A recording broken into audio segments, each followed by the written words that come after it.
हरि ओम तत्सत् श्रीमते रामचंद्राय नमः। ओम नमः परमहंसास्वादित चरण कमल चिन्मकरंदाय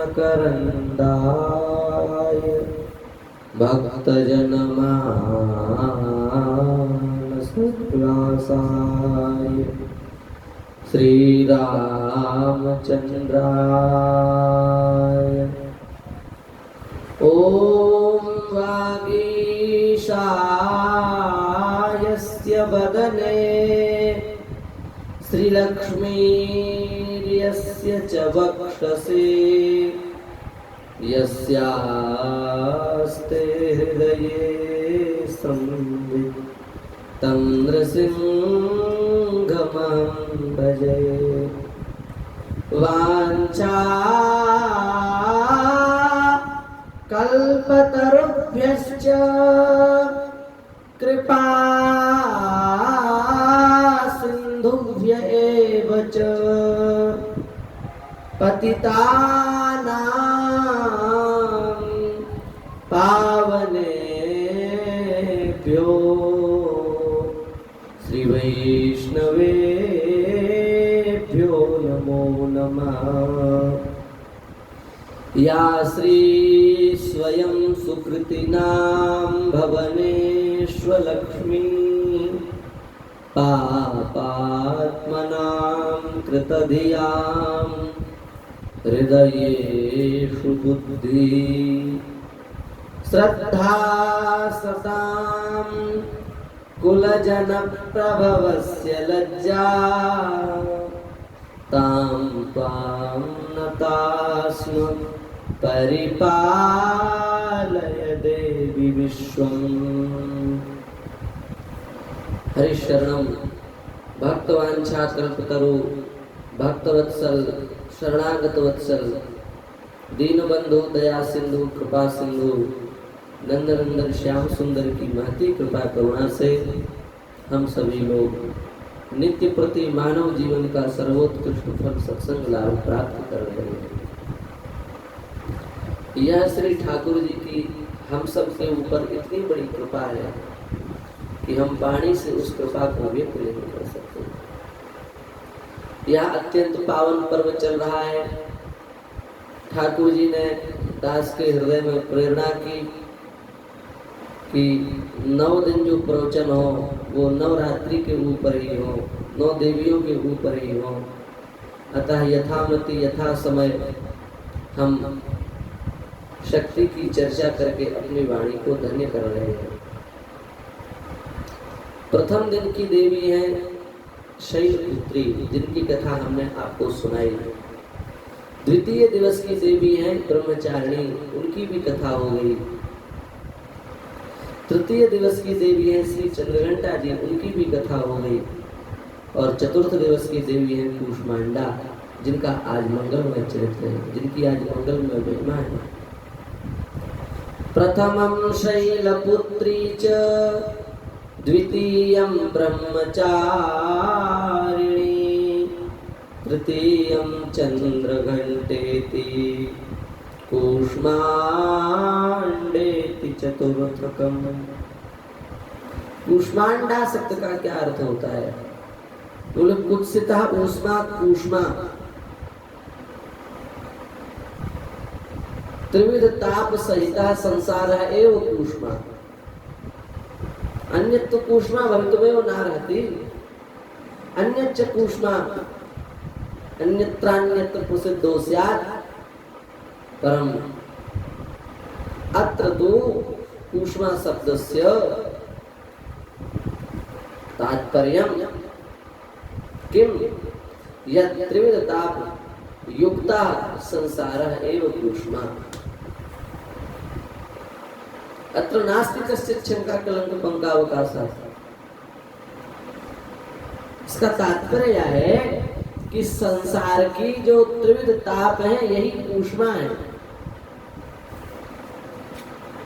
कुत्सित है कि नहीं संसार? त्रिविध ताप से युक्त है कि नहीं संसार? दैहिक दैविक भौतिक तापा। त्रिविध ताप से यह संसार पीड़ित है। दैहिक ताप से लोग परेशान हैं, दैविक ताप से परेशान है, भौतिक ताप से संतप्त है समस्त संसार।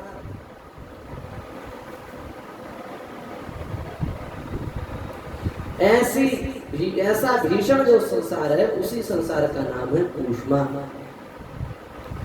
उसी संसार को शास्त्रों में कूष्मा कहा गया। और वह कूष्मा अंड रूपेण उदरे स्थिता यस्याह सा कूष्मांडा।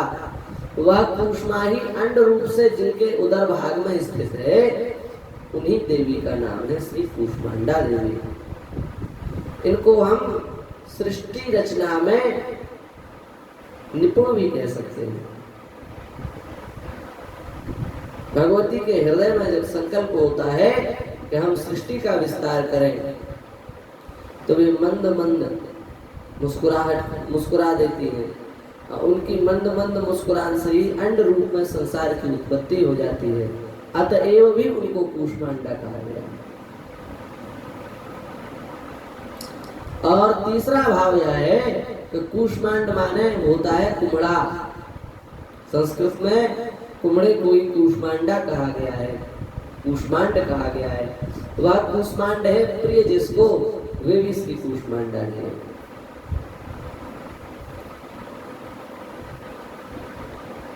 इस नाम से हम सबको यह ध्यान में बात लानी चाहिए कि हम सब इस त्रिविध ताप से युक्त जो संसार है, इस संसार सागर से जब तक पार नहीं हो जाएंगे, तब तक हम त्रिविध तापों से तपते ही रहेंगे। भगवान के जो भक्त हो जाते हैं, शक्ति के जो भक्त हो जाते हैं, वो फिर संसार के ताप से नहीं तपते। ये जो कूष्मांडा देवी हैं, ये समस्त कामनाओं को पूर्ण करने में समर्थ हैं। और इनकी विशेष महिमा यह है कि महाराज इनका अनुष्ठान करने से, इनका पूजन करने से, इनका ध्यान करने से यदि कोई व्यक्ति इन्हें प्रसन्न कर लेता है, तो फिर उसको रोग इत्यादि का भय नहीं रह जाता।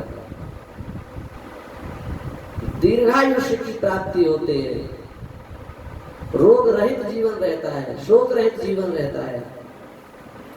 ऐसी विलक्षण महिमा श्री कूष्मांडा जी की है। सृष्टि के प्रारंभ करने का जब ये संकल्प लेती हैं, तब ये कुछ करती नहीं है। हमारे मन में कोई भी संकल्प होता है, तो हमें अपनी क्रिया के द्वारा उस संकल्प को पूरा करना पड़ता है।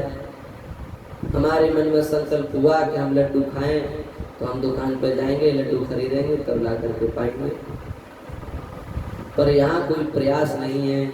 यहाँ तो मंद मंद मुस्कुरा दिया और संकल्प किया कि सृष्टि प्रकट हो जावे, तो केवल संकल्प मात्र से ही अंड रूप में यह सृष्टि प्रकट हो गई।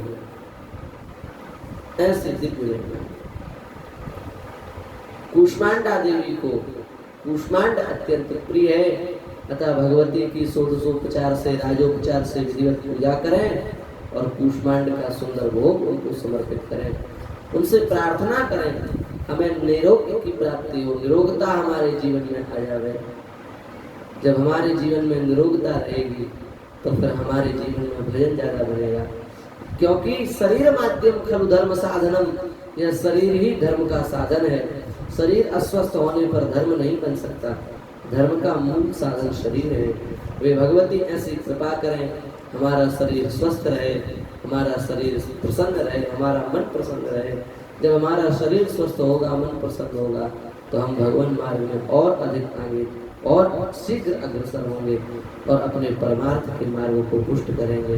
तो हम सभी लोग भगवती से यही प्रार्थना करें, हमारा शरीर निरोग रहे और हम भगवान की आराधना में दिन प्रतिदिन बढ़ते जावे। इसी भावना के साथ में श्री ठाकुर जी के चरण कमलों में बारंबार दंडवत प्रणाम निवेदित करते हुए हम अपनी वाणी को विराम देते हैं। श्री वृंदावन बिहारी लाल की जय।